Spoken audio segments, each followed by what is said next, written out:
प्रिय आत्मा,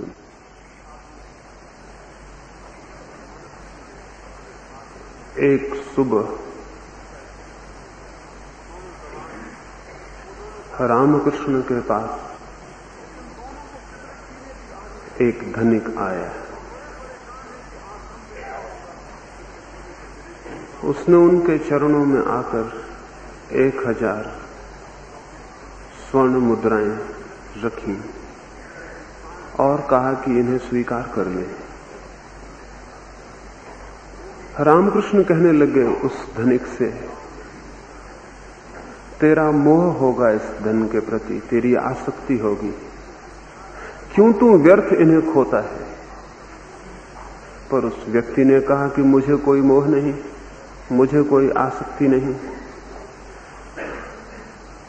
मुझे आनंद होगा आप इन्हें स्वीकार कर लेंगे तो। रामकृष्ण ने कहा तुझे कोई मोह नहीं, आसक्ति नहीं, तो जा इन सारी मुद्राओं को नीचे गंगा पर फेंका, गंगा पर डाला। अब रामकृष्ण को भेंट की गई मुद्राएं थी वे, और खुद रामकृष्ण ने कहा कि जाके गंगा में फेंका, तो वह आदमी पोटली बांधकर उन स्वर्ण मुद्राओं को गंगा के घाट पर ले गया। फिर कोई 1 घंटे बाद वो वापस लौटा। रामकृष्ण बार बार पूछने लगे कि गंगा में स्वर्ण मुद्राएं फेंकने में इतनी देर क्यों लग गई। फिर उन्होंने 2 व्यक्ति भेजे, उन्होंने लौट के बताया कि वो आदमी एक एक मुद्रा गिन के गंगा में फेंक रहा है। फिर वो आदमी लौटा। रामकृष्ण उससे कहने लगे कि जो काम एक ही बार में हो सकता था तूने व्यर्थ ही 1000 बार में किया, जो काम एक ही कदम में हो सकता था तूने व्यर्थ ही 1000 कदम उठाए। जिस चीज को फेंकना था उसे गिनने की क्या जरूरत थी, जिसे संभाल के रखना होता है उसे गिनना पड़ता है, और जिसे फेंकना होता है उसे गिनना नहीं पड़ता है। तूने व्यर्थ ही घंटा भर खराब किया, तू किस लिए गिनती करता था। मनुष्य को उसकी सारी अंधश्रद्धाएं, सारी परंपराएं, सारे विश्वास एक साथ ही गंगा में फेंक देने, उनकी गिनती नहीं करनी। गिन गिन के फेंकिएगा तो आपका जीवन समाप्त हो जाएगा और आप उन्हें नहीं फेंक पाएंगे। क्योंकि वो आदमी तो 1000 मुद्राएं थी गिन के फेंक भी आया था, घंटे भर में वो काम भी पूरा हो गया था। लेकिन आदमी अगर गिन गिन के विश्वास फेंकेगा, गिन गिन के अंधापन फेंकेगा, तो जीवन बहुत छोटा है और अंधेपन का जाल बहुत बड़ा है। जीवन चुक जाएगा और अंधेपन से मुक्ति नहीं हो सकेगी। इसलिए इकट्ठा ही ये बात समझ लेनी है कि अगर विश्वास गलत है, लंगड़ा लूला करता है, मनुष्य को परतंत्र करता है। अगर ये दृष्टि और विवेक स्मरण में आता है तो फिर इस विचार में मत बैठे रहिए कि धीरे धीरे हम विश्वासों को छोड़ेंगे, धीरे धीरे हम जाल को तोड़ेंगे, धीरे धीरे हम बाहर निकलेंगे। बुद्ध कहते थे एक आदमी आग में गिर पड़ा था,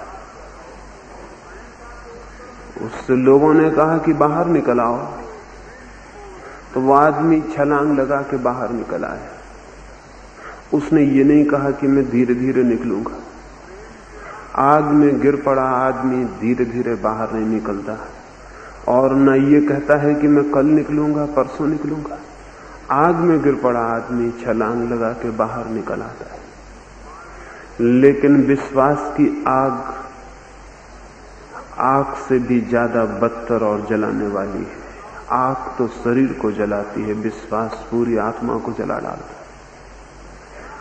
और उसमें पड़े हुए लोग कहते हैं हम धीरे धीरे आहिस्ता आहिस्ता कोशिश करेंगे और बाहर निकलेंगे।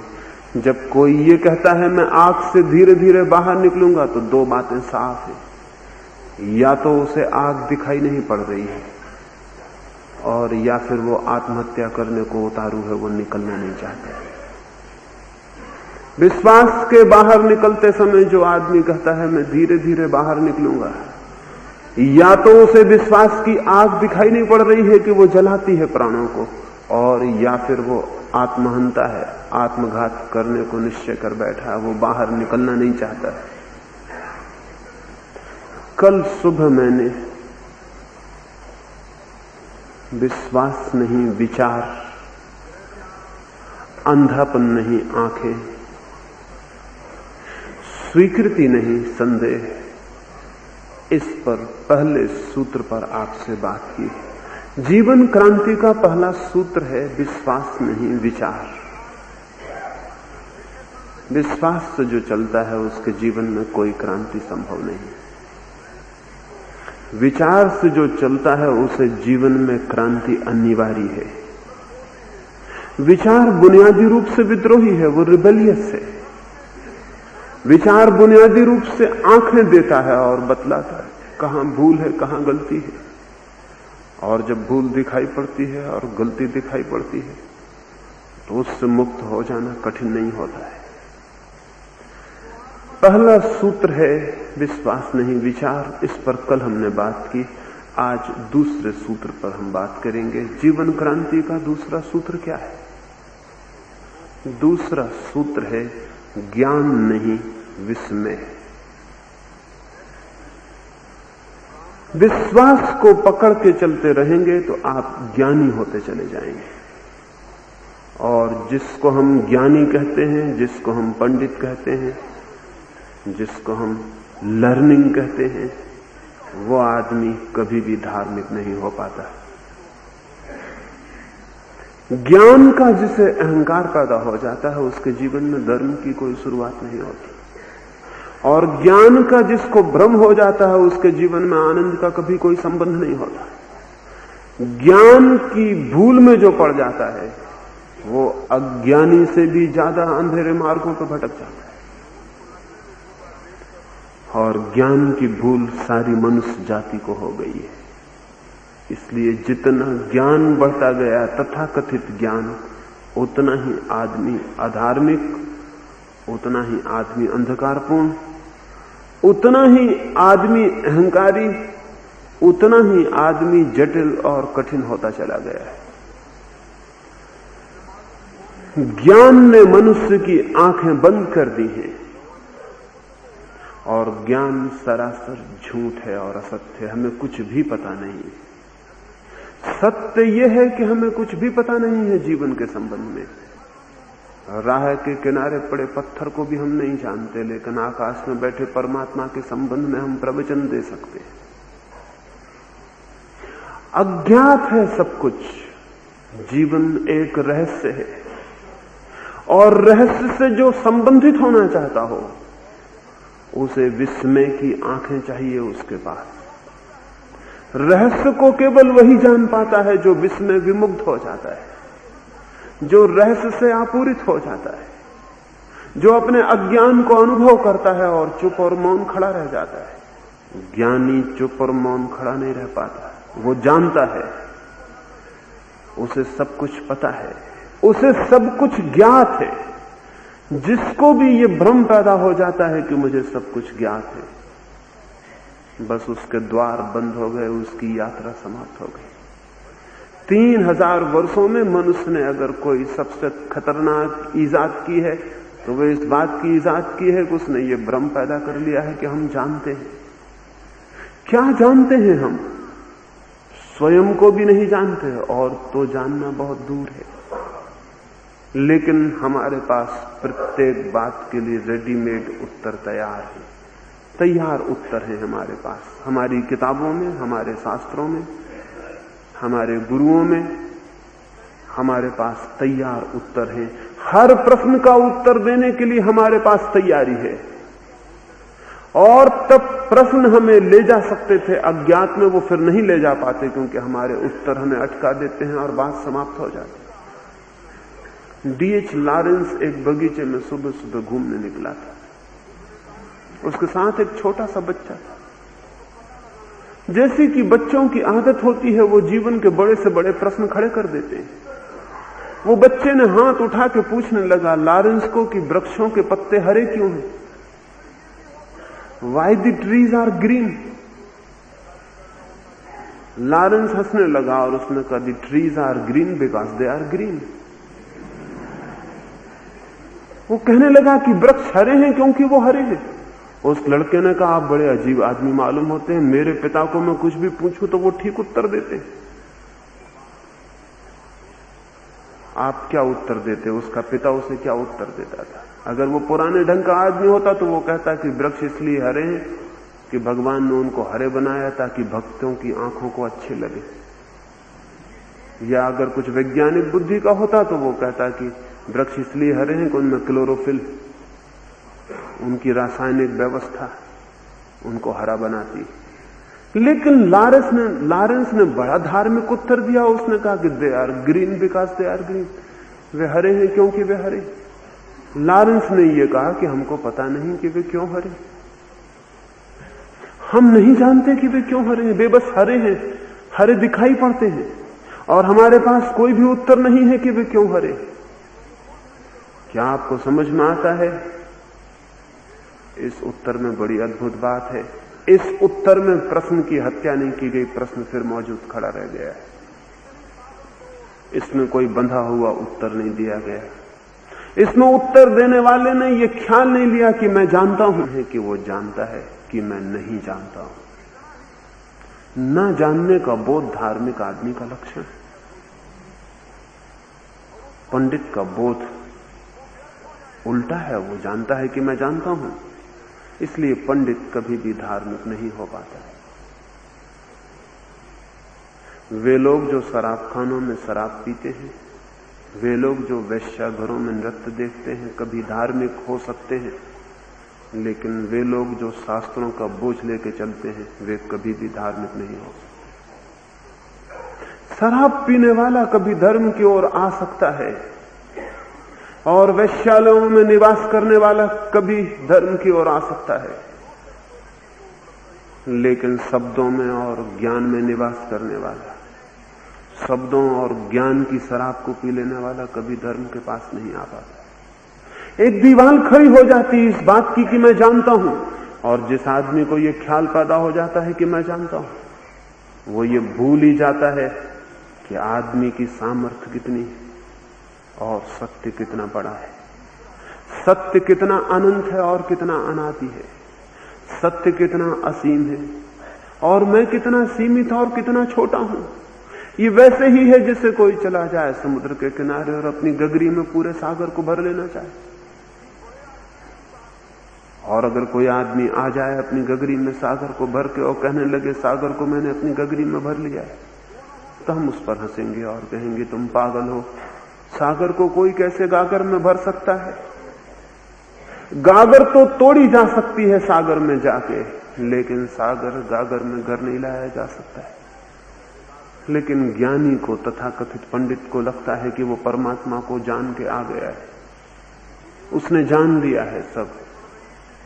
जाना उसने कुछ भी नहीं है सिवाय शब्दों के, सिवाय सिद्धांतों के, सिवाय शास्त्रों के। वो सभी शास्त्रों, सभी सिद्धांतों का एक संग्रह हो गया है, और सभी तरह के संग्रह मनुष्य के अहंकार को प्रगाढ़ करते हैं, मजबूत करते हैं। संग्रह चाहे धन का हो, एक आदमी रुपए इकट्ठे करता चला जाता है, रुपयों की संख्या बढ़ती चली जाती है और वो आदमी बड़ा होने लगता है कि मेरे पास इतना है, मेरे पास इतना है, मेरे पास इतना है। उसके पास जितना होता चला जाता है उतना वो आदमी और उसका अहंकार मजबूत होता चला जाता है कि मैं कुछ हूं। एक आदमी धन इकट्ठा करता है, दूसरा आदमी ज्ञान इकट्ठा करता है, इन दोनों में कोई फर्क नहीं। धन के सिक्के बताते हैं कि मैं कुछ हूं, फिर ज्ञान के सिक्के और शब्द बताने लगते हैं कि मैं कुछ हूं। और धनी एक लिहाज से ज्ञानी के मुकाबले कमजोर है, उसकी चोरी हो सकती है, उसके घर में आग लग सकती है, उसका दिवाला निकल सकता है, लेकिन ज्ञानी की न चोरी हो सकती, न आग लग सकती, न दिवाला निकल सकता है। तो ज्ञान की संपदा ज्यादा सुरक्षित है। तो हमारे इस पृथ्वी पर जो लोग थोड़े लोभी हैं वे धन इकट्ठा करते हैं, जो ज्यादा लोभी हैं वे ज्ञान इकट्ठा करते हैं। जिनकी ग्रीड, जिनका लोभ साधारण सिक्कों से तृप्त नहीं होता, वे सिद्धांतों के और शब्दों के सिक्के इकट्ठे करते हैं। वे उपनिषद और वेद और गीता और कुरान इकट्ठी करते हैं और उन सबको संग्रहित करके वे समझते हैं हमने कोई संपदा इकट्ठी कर ली, हम कुछ हो गए हैं। लेकिन परमात्मा के समक्ष किसी भी भांति की संपदा लेकर कोई भी प्रवेश नहीं पा सकता है। जीसस क्राइस्ट कहते थे, सुई के छेद से ऊंट निकल जाए, लेकिन परमात्मा के स्वर्ग में धनी आदमी प्रवेश नहीं पा सकेगा। लेकिन शायद लोग सोचते होंगे कि धनी आदमी से मतलब वो है जिसके पास रुपए हैं। रुपए का ही सवाल नहीं है, जिसके पास किसी भी तरह का संग्रह है वो धनी आदमी है। जिसके पास कोई संग्रह नहीं है वही आदमी निर्धन है। वही आदमी ऐसा है जिसके पास कोई संपदा नहीं। आखिर संपदा और संग्रह से क्राइस्ट को इतना विरोध क्या है? विरोध यह है कि जहां संग्रह है वहां अहंकार है, वहां ईगो है। जहां संग्रह है वहां यह ख्याल है कि मैं कुछ हूं, और जहां यह ख्याल है कि मैं कुछ हूं वहां परमात्मा से मिलना असंभव हो गया। क्योंकि उस द्वार पर तो वे ही प्रवेश पाते हैं जो जान लेते हैं कि हम कुछ भी नहीं। जो शून्य होकर वहां जाते हैं वे प्रवेश पा जाते हैं। जो कुछ होकर वहां जाते हैं वे प्रवेश नहीं पाते। प्रेम का द्वार उन्हीं के लिए खुलता है जिनका अहंकार नहीं है। प्रार्थना का द्वार भी उन्हीं के लिए खुलता है। परमात्मा का द्वार भी उन्हीं के लिए खुलता है। एक फकीर था अगस्तीनस, वो 30 वर्षों से ज्ञान इकट्ठा कर रहा था। जितने शास्त्र उपलब्ध थे उसने पढ़ डाले, उसने कंठस्थ कर लिए। वो सब जान लिया था जो जाना जा सकता था, लेकिन परमात्मा की कोई खबर न मिली थी। फिर वो घबराया, फिर वो चिंतित और दुखी हो गया, फिर वो तपश्चर्या में लग गया, फिर उसने उपवास किए, फिर वो भूखा रहा और धूप आतप सहे, शरीर को उसने सुखा डाला, लेकिन फिर भी कोई परमात्मा की सुगंध न मिली। तब एक सुबह वो निराश और उदास होकर आत्महत्या करने समुद्र के किनारे चला गया। सुबह थी और अभी सूरज निकलने को था। निर्जन तट था सागर का, वहां कोई भी ना था। तब अगस्तीनस वहां पहुंचा और उसने जाके आकाश की तरफ हाथ जोड़े और कहा, हे परमात्मा, ये अंतिम मेरा निवेदन है, या तो तू मुझे मिल और या फिर मैं डूब के आत्महत्या किए लेता हूं। ये अंतिम दांव है मेरा। अहंकारी हमेशा ही दांव लगाते हैं। अहंकार से बड़ा कोई जुआ नहीं है। अहंकार ही सबसे बड़ा दांव है। कोई आदमी अपनी जिंदगी लगा देता है धन कमाने को, कोई आदमी अपनी जिंदगी लगा देता है परमात्मा को पाने को, लेकिन दोनों दांव अहंकार के हैं। एक को हम संसारी कहते हैं, दूसरे को हम सन्यासी कहते हैं, लेकिन दांव अहंकार का है कि मैं पाके रहूंगा। उसने उस सुबह जाके कहा कि या तो मुझे मिलो या फिर मैं डूब के अपनी हत्या कर लेता हूं। ये मेरी आखिरी प्रार्थना है। वो ये कह ही रहा था कि सुबह सूरज निकलने लगा। उसने चारों तरफ देखा कि कोई देख तो नहीं रहा है, निर्जन तट था, लेकिन एक पत्थर के पास एक छोटा सा बच्चा बैठा रो रहा था। अगस्तीनस बहुत हैरान हुआ, इतनी सुबह इस छोटे से बच्चे को यहां आने की क्या जरूरत पड़ गई? अकेला, कोई साथ नहीं, किस लिए रोता होगा? वो उस बच्चे के पास पहुंचा और उसने पूछा कि मेरे बेटे, तुम किस लिए रो रहे हो, क्या चाहते हो? इतनी सुबह तुम कैसे आ गए? तुम्हारे माँ बाप कहां हैं? वो बच्चा रोते ही रहा, उसकी आंख से आंसू टपकते रहे। उसने कहा, मत पूछिए मेरी तकलीफ को। अगस्तीनस ने उसके आंसू पहुंचे और कहा, मुझे बताओ, शायद मैं तुम्हारा कुछ साथ दे सकूं। उस बच्चे ने अपने हाथ में एक प्याली ले रखी थी और अगस्तीनस को कहा कि ये प्याली है, मैं इसमें समुद्र को भरना चाहता हूं, लेकिन समुद्र इसमें भरता नहीं। तो मैं घबरा गया हूं। मैंने बहुत कोशिश कर ली और आज मैं तय करके आया हूं कि या तो समुद्र को भर के घर लौटूंगा या फिर नहीं लौटूंगा। अगस्तीनस के सामने जैसे बिजली कौन गई, जैसे अंधेरे घर में कोई दिया जल गया। वो खड़ा हो गया अवाक, फिर वो नाचने लगा। वो बच्चा पूछने लगा, आप नाचते क्यों हो, क्या हो गया आपको? अगस्तीनस ने कहा कि मेरे बेटे, मैंने समझा कि तू ही बालक है, अब मुझे पता चला मैं भी एक बच्चा हूं। तेरी बात मुझे मूर्खतापूर्ण मालूम पड़ती है कि तू प्याली में सागर को भरने चला है, लेकिन ये तो कभी हो भी सकता है कि सागर प्याली में भर जाए, क्योंकि प्याली भी सीमित है और सागर भी सीमित है। लेकिन मैं तो अपनी सीमित खोपड़ी में उसको भरने चला हूं जो असीम है, वो कैसे भर सकेगा? मेरे 30 साल व्यर्थ गए और मुझे पता भी नहीं था कि एक बच्चे से ये संदेश मिलेगा कि मेरा सारा जीवन व्यर्थ गया। मैं भी इसी तरह के पागलपन में पड़ा था, लेकिन उसी क्षण जैसे उसकी जिंदगी और से और हो गई, वो नाचता हुआ वापस लौट गया।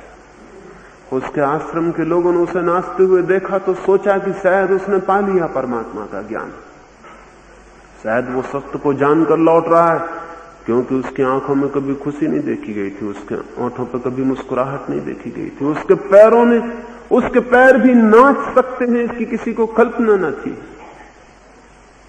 लोगों ने भीड़ लगा ली और उन्होंने कहा, अगस्तीनस, क्या तुमने उसे पा लिया जिसे तुम पाना चाहते थे? क्या तुमने वो जान लिया जिसको जानने के लिए तुम दीवाने? क्या मिल गई वो बात? क्या पा लिया वो ज्ञान? अगस्तीनस ने कहा कि नहीं, जो पाने चला था वही खो गया, जो खोजने निकला था वही मिट गया।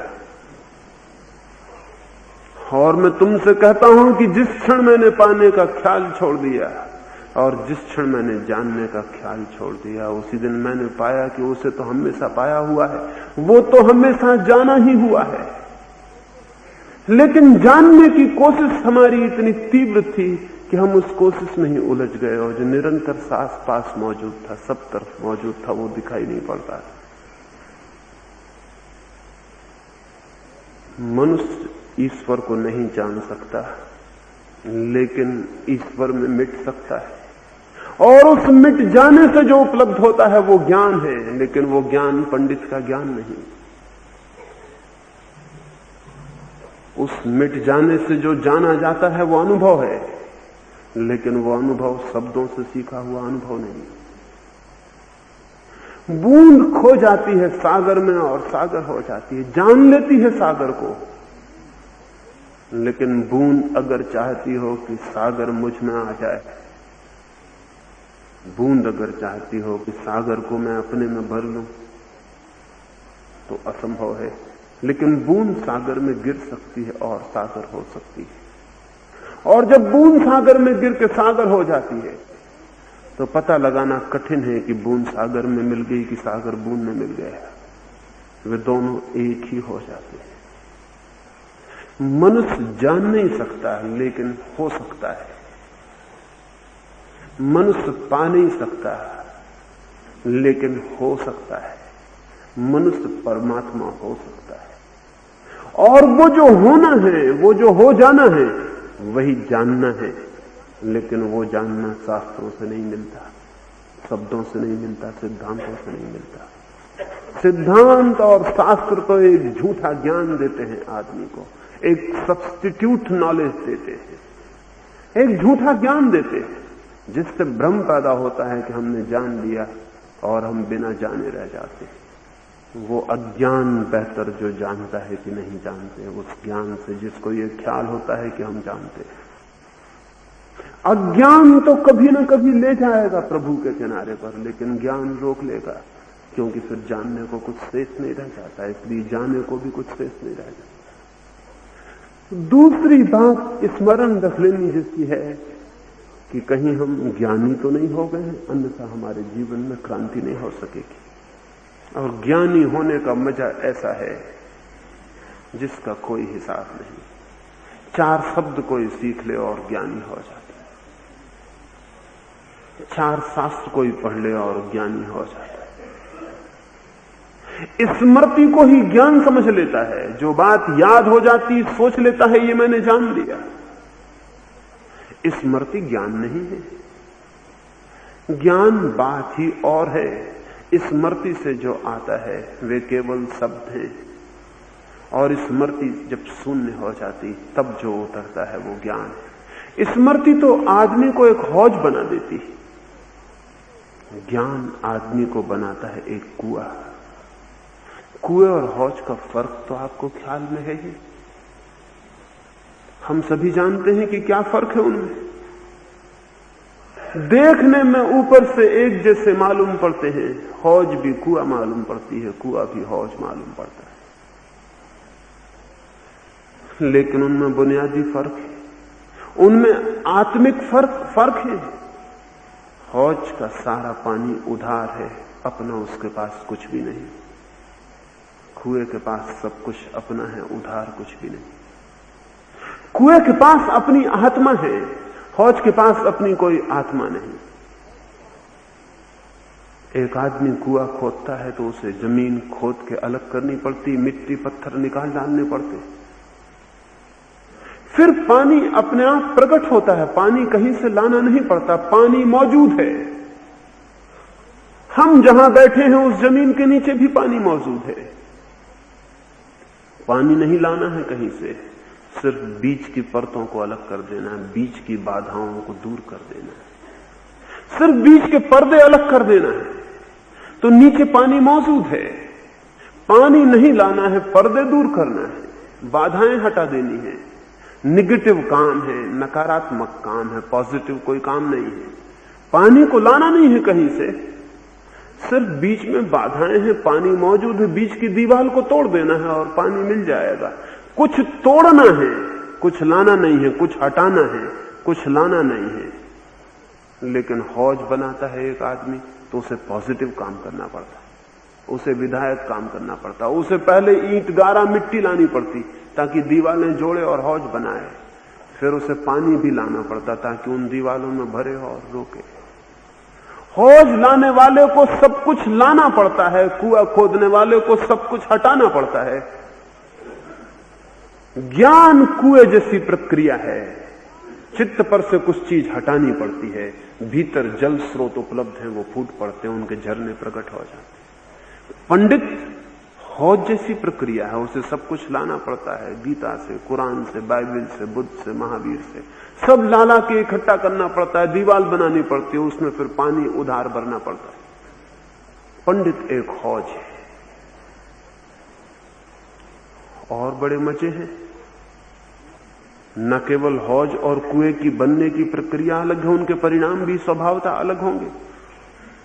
कुआं हमेशा चिल्लाता रहता है, मेरे पानी को निकालो, मेरे पानी को निकालो, क्योंकि जितना पानी निकल जाता है उतना नया पानी आ जाता है। हौज चिल्लाती रहती, मेरे पानी को मत निकालना, क्योंकि पानी निकला कि वो खाली हो जाता है। हौज कहती है, मुझ में पानी डालो, मुझसे निकालना मत। हौज संग्रह करती है और छोड़ने से डरती है, बांटने से डरती है। कुआं बांटना चाहता है, संग्रह से डरता है। कुआं इकट्ठा नहीं करना चाहता, कुआं लुटा देना चाहता है। कुआं दोनों हाथ उलीचना चाहता है कि उलझ जाए, निकल जाए, क्योंकि जितना निकल जाता है पानी उतने नए झरने प्रकट हो जाते हैं, उतना नया जल उसके भीतर आ जाता है, उतना वो नया हो जाता है। कुएं में पानी इकट्ठा हो तो कुआं बूढ़ा होता है, कुएं का पानी बढ़ता रहे तो वो जवान होता है। हौज का पानी निकल जाए तो वो मर जाती है, हौज का पानी रुका रहे तो ही उसके प्राण है, तो ही उसकी थाती है, उसकी संपदा है। फिर हौज में पानी अगर पड़ा रह जाए तो सड़ जाएगा, क्योंकि उधार पानी के पास कोई प्राण नहीं होते, कोई जीवंतता नहीं होती, वो कोई लिविंग तो नहीं है, वो सड़ जाएगा, उसमें कीड़े पड़ जाएंगे, उसमें बदबू आने लगेगी।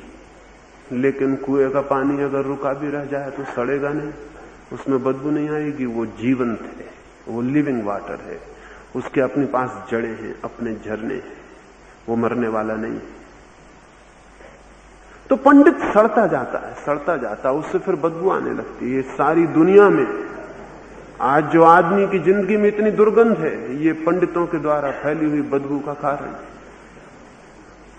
हिंदू पंडित सड़ जाता है, मुसलमान पंडित सड़ जाता है, जैन पंडित सड़ जाता है, फिर वो बदबू फैलाता है। बदबुओं से संप्रदाय खड़े होते हैं, संघर्ष खड़े होते हैं, युद्ध खड़े होते हैं, मंदिर जलाया जाता, मस्जिद जलाई जाती, औरतों की इज्जत लूटी जाती, बच्चे काटे जाते, खून बहता सड़कों पर। ये सड़े हुए पंडित से निकली हुई दुर्गंध के अतिरिक्त और कुछ भी नहीं। लेकिन कुआं सड़ता नहीं है, कुएं का जल तो ताजा बना रहता है। और भी फर्क है, हौज के भीतर जाइएगा तो दीवार आ जाएगी, और कुएं के भीतर प्रवेश करिए, और भीतर प्रवेश करिए, और भीतर प्रवेश करिए, तो आप समुद्रों में पहुंच जाएंगे। क्योंकि कुएं के झरने, कुएं की धारें दूर सागर से जुड़ी हैं। इसलिए तो कुआं प्राणवान है, उसे दूर से कुछ उपलब्ध होता रहता है। उसको दूर के जल स्रोत मिले हुए हैं, वो उनसे संबंधित है, उसकी कोई जड़ें हैं। लेकिन हौज की कोई जड़ें नहीं होती। हौज अपने में बंद और अपने में समाप्त होती है। हौज इसलिए अहंकार से भर जाती है कि मैं कुछ हूं। कुआं जितनी अपने को जानता है उतनी निरहंकारी होता चला जाता है, क्योंकि वो पाता है मैं क्या हूं, मैं तो कुछ भी नहीं हूं। दूर सागर से पानी आता है, दूर सागर से झरने आते हैं, दूर अनंत सागरों से मेरे द्वार हैं। तो कुआं जितना अपने को जानता है उतना ही विनम्र, उतना ही ह्यूमिलिटी से भरता चला जाता है। हौज जितना अपने को जानती उतनी अकड़ से भरती चली जाती है कि मैं कुछ हूं, क्योंकि उसका किसी से कोई संबंध नहीं। वो अपने में बंद, कुंठित और समाप्त है। वो क्लोज्ड एंटाइटी है। कुआं एक ओपनिंग है, दूर तक उसके द्वार खुले हुए हैं। हौज के पास कोई खिड़की द्वार नहीं है, वो सब तरफ से बंद है। पंडित एक क्लोज्ड, एक बंद व्यक्तित्व है। और धार्मिक व्यक्ति, जिसको मैं ज्ञानी कहूं, वो एक ओपनिंग है, वो एक सिर्फ द्वार है, और बड़ा द्वार, और बड़ा द्वार। अंततः वो वहां पहुंच जाता है जहां परमात्मा है। जैसे कुआं सागर से जुड़ा है, वैसा धार्मिक व्यक्ति परमात्मा से जुड़ा होता है। जिससे हौज किसी से भी नहीं जुड़ी होती, सिर्फ उधार होती है, वैसे ही पंडित भी उधार होता है और किसी से भी जुड़ा हुआ नहीं होता। धार्मिक व्यक्ति को क्या बनना है, हौज बनना है या कुआं बनना है? हम सब कुआं बनने की कोशिश में ही लगे रहते हैं। हमारे प्राणों की प्यास कुआं बनने की है, हमारी आकांक्षा, हमारी अभीप्सा कुआं बनने की है। हम सब ज्ञान पाना चाहते हैं, लेकिन कुआं बनना थोड़ा कठिन, थोड़ा खोदना पड़ता है, थोड़ा अलग करना पड़ता है। अनजान रास्ता है कुएं का। जल स्रोत निकलेगा कि नहीं निकलेगा, बीच में कोई चट्टान आ जाएगी या क्या होगा, कितना खोदना पड़ेगा पता नहीं। हौज बड़ा साफ सुथरा रास्ता है। हौज का घर के ऊपर बना लेते हैं, कोई डर नहीं है, और उधार पानी बहुत मिल जाता है, उसका भी कोई खतरा नहीं है। हौज बड़ी सरल है, सुविधापूर्ण है, कठिनाई नहीं है, कोई कुछ करना नहीं पड़ता। कुआं खोदने में कुछ करना पड़ता है, और कुआं खोदने में जोखिम है कि हो सकता है जल स्रोत मिले या न मिले, हो सकता है चट्टान आ जाए और आगे न बढ़ा जा सके। लेकिन इस लिहाज से हौज बड़ी सुरक्षा की बात है, कोई खतरा नहीं, कोई जोखिम नहीं। जितने कमजोर लोग हैं इसलिए वे हौज बना के तृप्त हो जाते हैं, जितने आलसी लोग हैं वे हौज बना के तृप्त हो जाते हैं, जितने सुस्त लोग हैं वे सब हौज बना के तृप्त हो जाते। लेकिन वे भली भांति स्मरण रखें कि हौज उनके प्राणों की प्यास को पूरा नहीं कर सकेगी, उनके प्राणों की अभीप्सा उससे पूरी नहीं होगी, क्योंकि प्राणों की मांग तो उसके लिए है जो जीवंत हो, मृत के लिए नहीं। प्राणों की मांग तो उसके लिए है जो अनंत और अनादि से जोड़ दे। सीमित दीवालों में बंद हौज के लिए उसकी आकांक्षा नहीं। प्राण तो असीम और अनंत होना चाहते हैं, प्राण तो सागर पाना चाहते हैं, और आप उन्हें छोटी हौजें देकर तृप्त करना चाहते हैं। इसलिए कोई तृप्ति उपलब्ध नहीं होती। और जब तृप्ति उपलब्ध नहीं होती तो आदमी क्या भूल करता है, हौज को ही और बड़ी करने लगता है, और बड़ी करने लगता है। लेकिन हौज कितनी ही बड़ी हो जाए, हौज कुआं नहीं बन सकती है। और कुआं कितना ही छोटा हो तो भी अनंत से जुड़ा हुआ है। इसलिए अपने ज्ञान का एक छोटा सा टुकड़ा भी पराये ज्ञान के पर्वत से ज्यादा मूल्यवान है। अपने ज्ञान का छोटा सा कुआं भी परमात्मा से जोड़ देगा, और दूसरे के ज्ञान की बड़ी से बड़ी हौज, बड़ा से बड़ा संग्रह भी कभी भी किसी से जोड़ने में समर्थ नहीं। इसलिए दूसरे सूत्र पर मैं कहना चाहता हूं, ज्ञान से बचें, उधार ज्ञान से, सीखे हुए ज्ञान से, शब्दों के ज्ञान से बचें। अगर उस ज्ञान को पाना है जो आपके भीतर है और जिसे उपलब्ध किया जा सकता है। वो कैसे उपलब्ध होगा? अगर हम ज्ञान से बच जाएंगे तो भीतर का कुआं कैसे खोदेंगे? उस कुआं को खोदने की जो कुदाली है उसको मैं विस्मय कहता हूं, उसको मैं विस्मय विमुग्ध भाव कहता हूं। जीवन को, स्वयं को विस्मय की आंखों से देखें, जैसा एक छोटा बच्चा देखता है जिसे कुछ भी पता नहीं।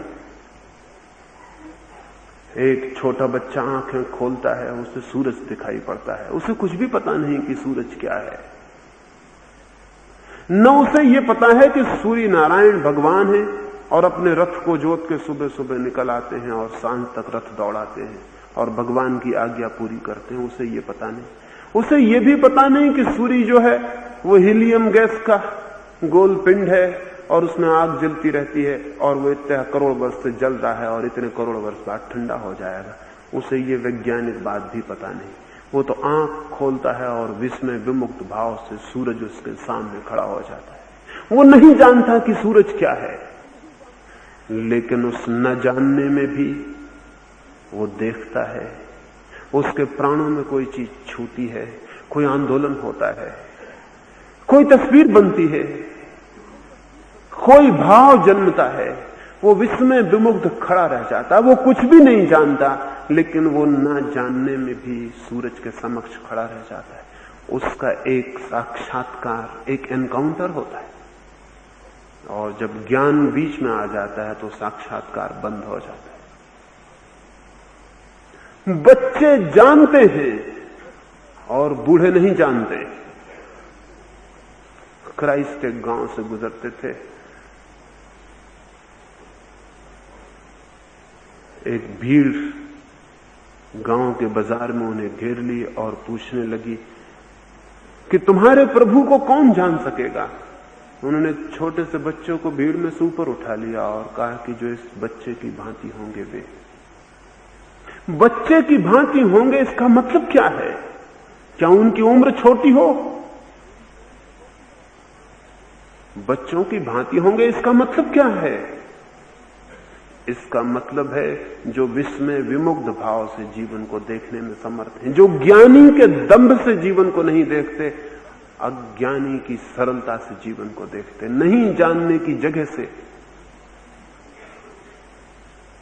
न जानने की जगह से, स्टेट ऑफ नॉट नोइंग से जो देखते हैं वे उपलब्ध हो जाएंगे।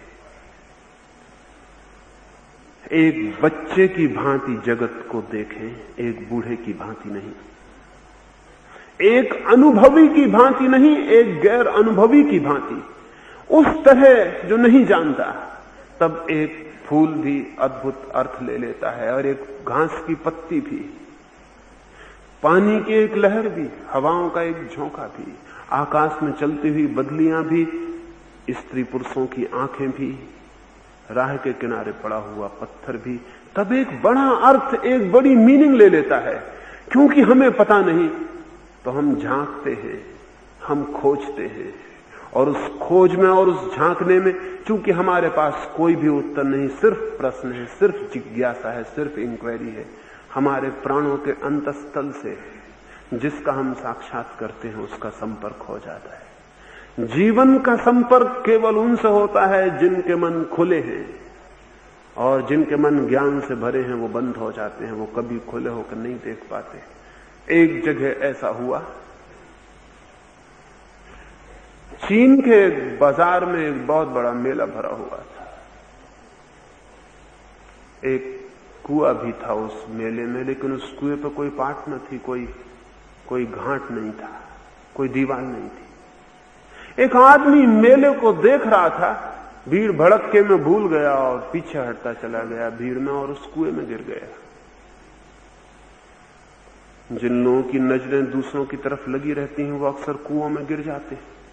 जो दूसरों को देखते रहते हैं उन्हें खुद का ख्याल ही नहीं रह जाता, वो अक्सर कुओं में गिर जाते हैं। वो भीड़ भाड़ को देखने में लगा था, वो दूसरे लोगों को देखने में लगा था, वो कुएं में गिर पड़ा। वहां भीड़ इतनी थी, शोरगुल इतना था कि किसी को पता भी नहीं चल सका कि कोई कुएं में गिर गया। वहां तो बाजार भरा हुआ था। वो आदमी चिल्लाने लगा कुएं से, लेकिन कुएं के बाहर जो थे उन्हीं की बात सुननी कठिन थी, तो उसकी बात कौन सुनता। लेकिन एक सन्यासी, एक बौद्ध भिक्षु कुएं के पास से निकला।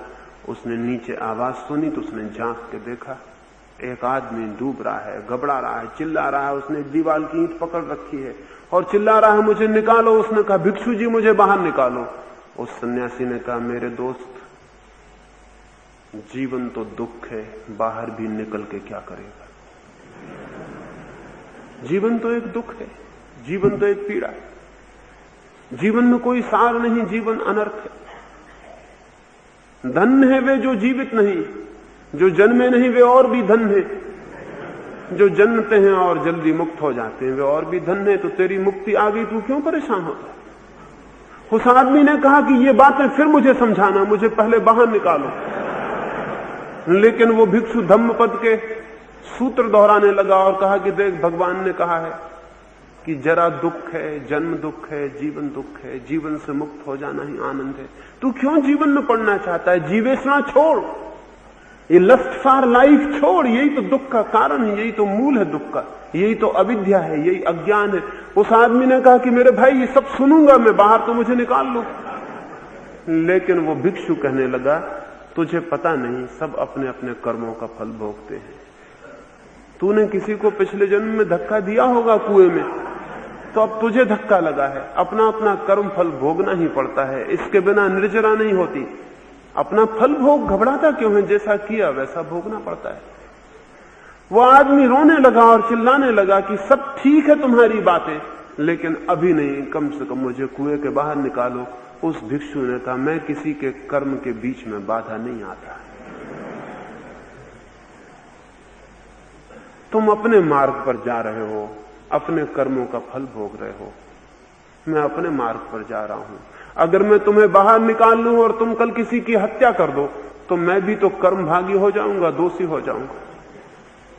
शास्त्र ऐसा कहते हैं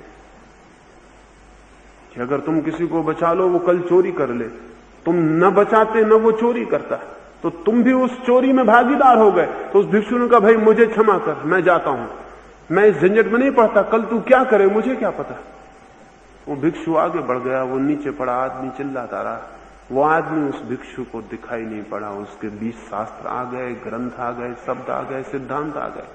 वो आदमी मर रहा है ये दिखाई नहीं पड़ा, उसे दिखाई पड़ रहे हैं अपने ग्रंथ, अपने सूत्र, अपने सिद्धांत। ये मरता हुआ आदमी उसे दिखाई नहीं पड़ रहा। उसके पीछे ही एक कन्फ्यूशियस को मानने वाला एक दूसरा भिक्षु आ गया। वो नीचे चिल्लाया जा रहा है। वो आदमी इस भिक्षु को देख के फिर उसे भय हुआ कि पता नहीं ये निकालेगा कि नहीं निकालेगा, लेकिन मजबूरी थी, उसे चिल्लाना पड़ा। उस कन्फ्यूशियस को मानने वाले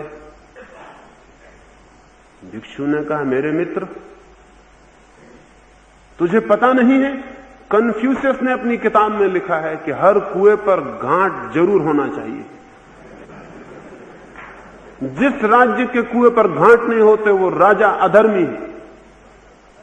तू बिल्कुल मत घबरा, हम जाएंगे और प्रचार करेंगे। अभी मैं मेले में जाता हूं और सभा करूंगा और कहूंगा कि हर कुएं पे घाट होना चाहिए। उस आदमी ने कहा, वो ठीक है, लेकिन अभी मैं मर रहा हूं। उसने कहा, तेरा सवाल नहीं है, सवाल कुएं पे घाट होने का है। होता है घाट, तू गिरता नहीं, होंगे घाट, कभी कोई गिरेगा नहीं।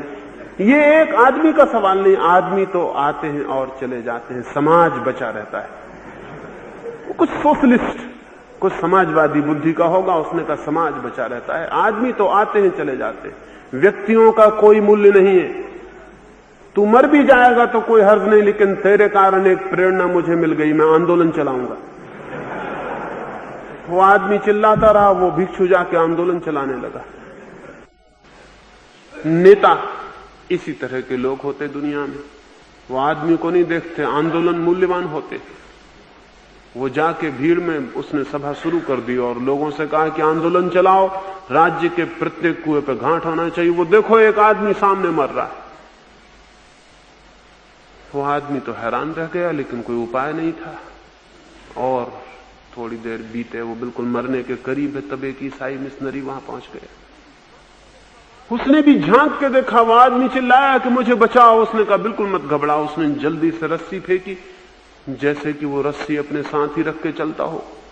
वो ईसाई मिशनरी अपने बैग में रस्सी रखे हुए था।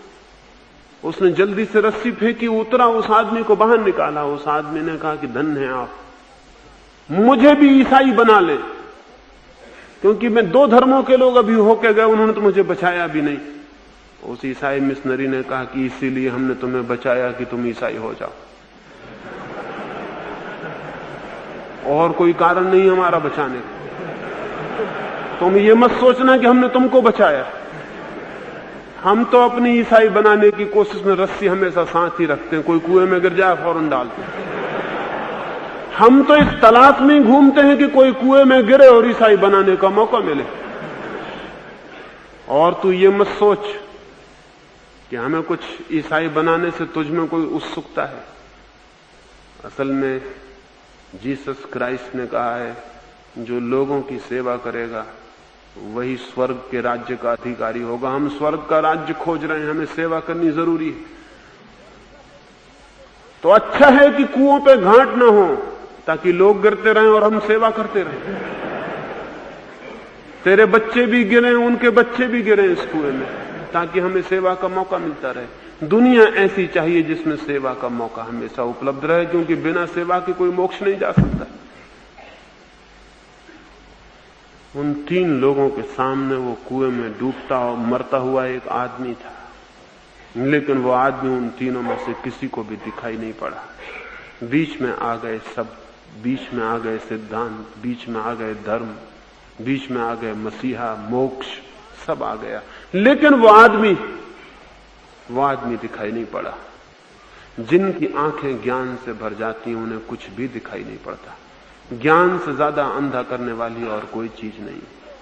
इसलिए बूढ़े अंधे हो जाते हैं। बच्चों के पास आंखें होती हैं, लेकिन वे बूढ़े धन हैं जो सारे जीवन के दौड़ने के बाद भी बच्चों की आंखें अपने में बचाने में समर्थ हो जाते हैं, पात्र हो जाते हैं। बच्चों की आंख जो बूढ़ा बचा लेता है, वो जीवन के सत्य को भी जान लेता है।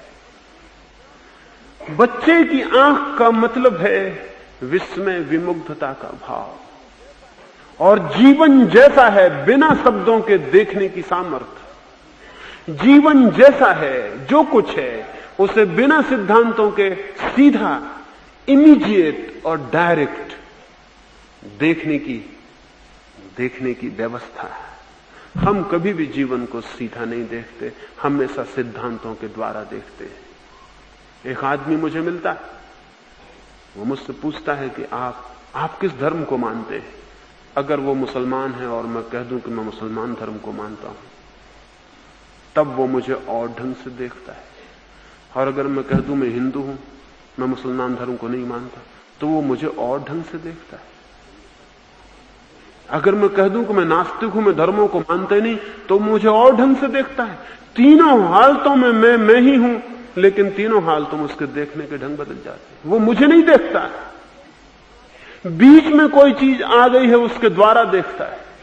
और जब भी कोई आदमी जीवन को किसी चीज के माध्यम से देखता है, तब वो जीवन को नहीं देख पाता है। और जीवन को ही जो नहीं देख पाता, वो परमात्मा को कभी नहीं देख पाएगा, क्योंकि परमात्मा जीवन में जो सारभूत है, जीवन में जो प्राणभूत है, जीवन ही तो परमात्मा है। लेकिन हम तो कुछ भी नहीं देख पाते। हमारा देखना एकदम अंधा देखना है, क्योंकि सब जगह ज्ञान, सब जगह ज्ञान, सब जगह शास्त्र। हमें घेरे हुए, हम उन्हीं के माध्यम से देखते हैं। हम जान ही नहीं पाते। एक फकीर था मुल्ला नसरुद्दीन, एक मित्र ने उसे कुछ मांस भेंट कर दिया और साथ में एक किताब भी दे दी जिसमें मांस पकाने की विधि लिखी हुई थी। पाक शास्त्र रहा होगा। वो किताब और मांस लेके अपनी घर की तरफ खुशी से चला। वो अपनी खुशी में भागा जा रहा था और एक चील ने झपट्टा मारा, उसका मांस ले गई। उसने चील को देखा और उसने कहा, मूर्ख, ले जा, मांस का क्या करेगी? किताब तो मेरे पास है, बनाने की तरकीब मेरे पास है। वो अपने घर पहुंचा और उसने अपनी पत्नी से कहा, बड़ा मजाक हो गया, एक चील मूर्ख बन गई है, मांस ले गई मूर्ख, उसको पता नहीं कि बनाने की तरकीब मेरे पास। उसकी पत्नी ने कहा कि धन्य हो पंडित राज, तुम धन्य हो। चील को किताबों की जरूरत नहीं है, चील का मांस से सीधा संबंध हो जाता है। किताब की आदमियों को जरूरत है। मजाक चील के साथ नहीं, तुम्हारे साथ हो गई है। मूर्ख तुम बन गए हो, लेकिन हम सबके साथ ही मजाक हो गई। जिंदगी से कोई सीधा संबंध नहीं है, बीच में किताबें हैं और हम सोचते हैं किताब हमारे हाथ में है तो सब कुछ हमारे हाथ में। जिसके हाथ में सिर्फ किताब है उसके हाथ में कुछ भी नहीं है, उसका हाथ खाली है। और खाली हाथ से भी बदतर है, क्योंकि खाली हाथ में कभी कुछ हो सकता था, इसका हाथ पहले से कचरे से भरा हुआ है, इसके हाथ में कभी भी कुछ नहीं हो सकेगा। जिंदगी को जानना और जीना है, किताबों को ढोना नहीं है। लेकिन हम सारे लोग किताबों को ढोकर ज्ञानी बने हुए हैं और इसलिए हमारा धर्म से, सत्य से, प्रभु से कोई संबंध नहीं हो पाता है। दूसरा सूत्र, ज्ञान नहीं, विस्मय। बूढ़ी आंखें नहीं, अनुभव से बूढ़ी आंखें नहीं, सीखी हुई बूढ़ी आंखें नहीं, अनसीखी हुई, अनलर्न्ड, सीधी सरल बच्चों जैसी इनोसेंट निर्दोष आंखें, वे ही आंखें जीवन के सत्य को उघाड़ने में समर्थ होती। ये मैंने दूसरे सूत्र के संबंध में थोड़ी सी बात कही। कल सुबह तीसरे सूत्र के संबंध में आपसे कहूंगा। मेरी बातों को इतनी शांति और इतने प्रेम से सुना, सब बहुत बहुत अनुग्रहित हूं। और अंत में सबके भीतर बैठे परमात्मा को प्रणाम करता हूं। मेरे प्रणाम स्वीकार करें।